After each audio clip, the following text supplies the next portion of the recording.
ताज्या बातम्यांसाठी ABP माझाला subscribe करा आणि बेल आयकॉन प्रेस करा।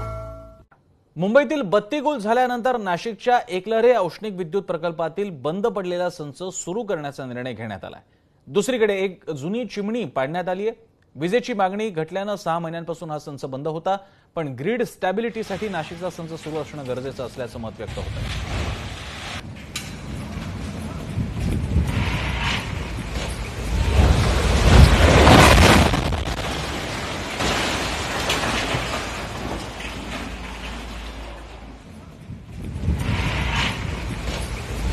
ग्रीड स्टॅबिलिटीसाठी केंद्रात संच सुरू करण्याचा निर्णय घेण्यात आलाय।